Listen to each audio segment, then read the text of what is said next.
رویت هلال کمیټي به ځان نه جوړوي چې په کراچۍ کې پاس پاسمان کې په پلازو کې ناستی او په 15 شپه اعلان وکړو چې میاشت ښکاره نه شوه.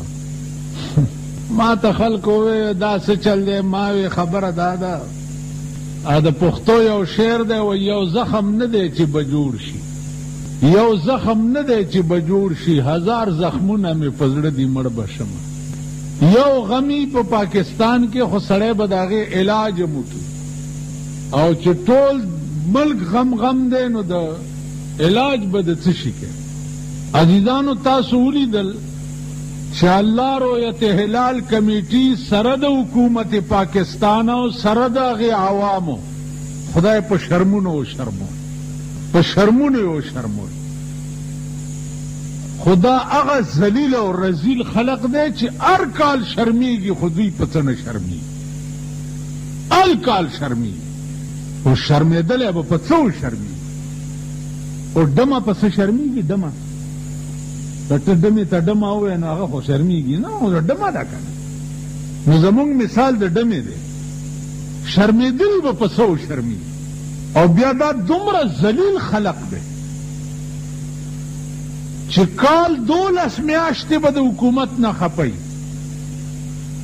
او چې په دغه ورځ زمونږ خبره راشي منځ کې وروره حکومت اعلان نه دی کړی نو څنګه روژه ونیسو؟ بیا د مور دویم میړه حکومت شي. نو بس خبره دا ده چې ما هغه شپه ووی چې والله العظیم چې 7 ځایه مې حلال کې 7 ځایه او ما ته یو شی حق ښکاره شي په ورډزوالي به مې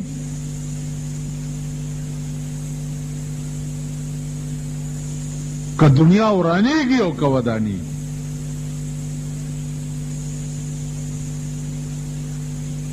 اور بیا میں ورته ہوئی کہ توحید تو یہ ہے کہ خدا حشر میں کہہ دے یہ بندہ 2 عالم سے خفا میرے لیے ہے، کیا ڈر ہے اگر ساری خدائی ہو مخالف، کافی ہے اگر ایک خدا میرے لیے. یو خدای چې زما مرګری او ټوله خدایي مې برخلافي ما ته هېڅ پروا نشته. عزیزانو په دغه شپه د پیر په شپه باندې 14 ګوانو 14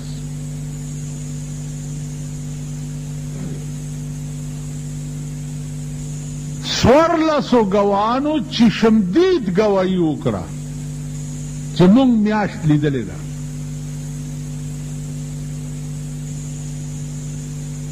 څلور پکې د دې سیول کوارټرو اکسیانانو،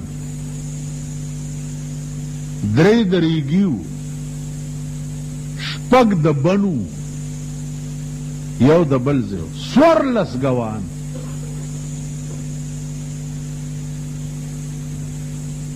اوس که ایمان در کیوی ایمان او غیرت در کیوی ما د 14 ګوانو په خوله باندې روجه کړې ده. نو روجه کول ډېر لوی کار دی او که د یو سړي ځان ختمېده لوی کار دی. تاسو وایي ګونګیان کېږئ ما تاسو ټول هم دغسې لرې کېږئ والله چې په سترګو مې بد لګئ، په سترګو. هر سړي ځان نه د قاضي صاحب او د مفتي صاحب زوی جوړ کړی دی. اوس دې رویت هلال والا کې قسم اوس ته ماته وایي شیعګان پکې دي، وابیان پکې دي، بریلیان پکې دي، دیوبندیان پکې دي، اهل حدیث پکې دي. دا 15 واړه څیزونه په مرتبان کې را جمع کړي دي. نو د هغوی اتفاق راځي راځي کور مران شه دلته معبد خان جومات ته راغلي او مولیان خپلو کې ونښته په پرزونو. یو ملا یو څه وی بل ملا بل څه وی بل ملا بل څه په خپلو کې ټسو مار سره جوړ پرزونه یې شروع کړ. بیا د بلوچستان حکومت د هغې میاشت لیدلې وه دې هلال کمیټي سره خبرې وکړې، دوی ونه منله.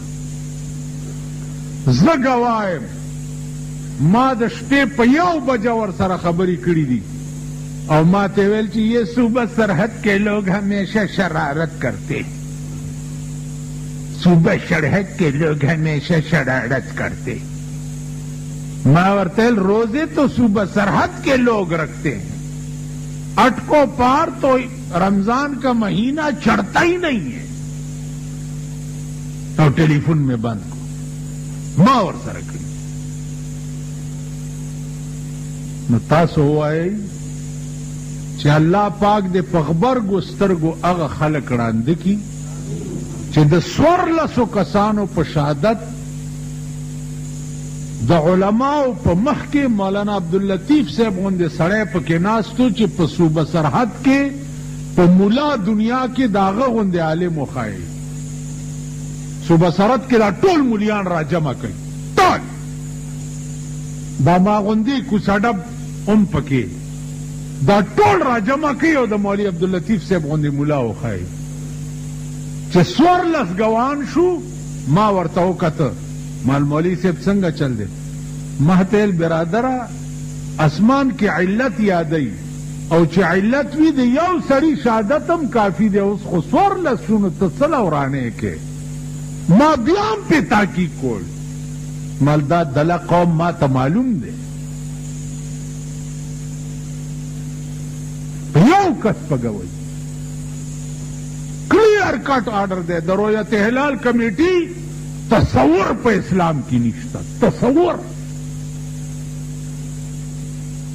دا یو ډونګ مچاو کړی حکومت دې د پاره چې هغه د اسلام امراوستو رویت هلال کمیټي م جوړه کړه. دا د اسلام رویت هلال کمیټي زمونږ د ویر د پاره جوړه.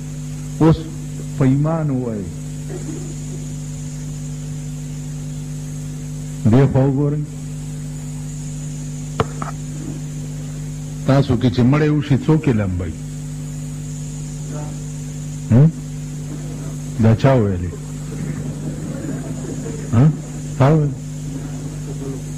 چا ویلې؟ مولا یې تم ریګمال کړی غوندې نو مولیان دې خوښ نه دي.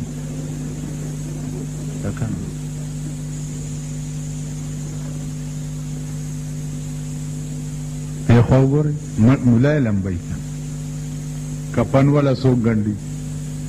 مولا. جنازه یې مولا کوي، مړه پالان دي چې ورکی دي مولا صاحب راشه ویې سپاره. اوس مولا یې خدای خبر چې لاندې څنګه سپاري پته یې نه لګي. تاسو په ایمان ووایئ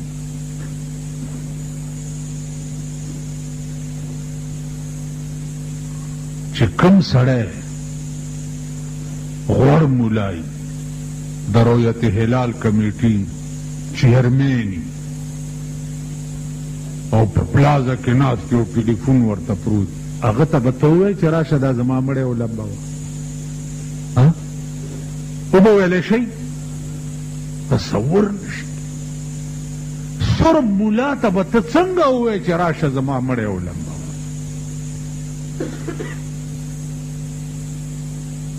دین ترغه پوری دینو چې په زور جماعت کې و په زاړه پوزي و په زاړه ځای کې د ناستې و دین ترغه پوری دین چې څه وخت کې اهل دین پلازو ته لاړه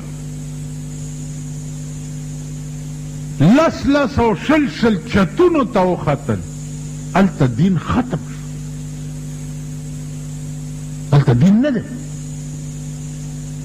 دنیا شوه. دنیا او دین متضادین څیزونه دي دا دواړه یو ځای کې نه جمع کېږي.